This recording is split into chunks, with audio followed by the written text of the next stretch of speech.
ఇప్పుడు కేవలం 7,999 up to 10 kgs వరకు బరువు తగ్గి అధిక బరువు నుంచి వచ్చే ప్రధాన సమస్యలను దూరం చేసుకోండి. కాంతారా చాప్టర్ 1 1000 కోట్ల క్లబ్ లో చేరడం కష్టమేనా? సినిమా రిలీజ్ అయి 20 రోజులు దాటినా మంచి వసూలు రాబడుతోంది. అయితే కాంతారా కలెక్షన్స్ ని నిర్మాతలే అడ్డుకున్నారా? 1000 కోట్ల క్లబ్ లో చేరాల్సిన కాంతారా చాప్టర్ 1 కి ఆ ఛాన్స్ లేకుండా చేసింది ఎవరు?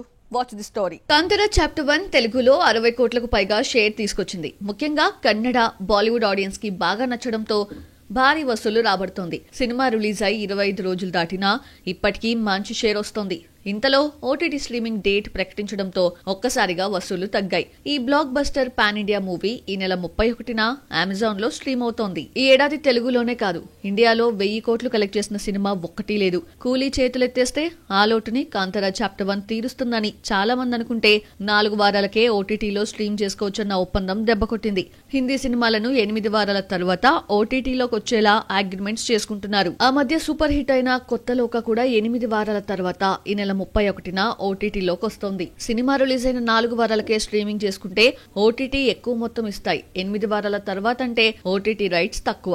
8 వారాల తర్వాత స్ట్రీమింగ్ అంటే ఆడియన్స్ లో క్రేజ్ తగ్గుతుంది. దీంతో చాలా మంది నిర్మాతలు ఇదే దారిలో వెళ్తున్నారు. ఆ మధ్య ఓజీ కూడా 4 వారాలకే ఓటీటీలోకి వచ్చేసింది. ఏదేమైనా ఓటీటీ ఎఫెక్ట్ తో కాంతారా 900 కోట్ల మార్క్ దాటినా ఇక 1000 కోట్లు క్రాస్ చేయడం కష్టమే.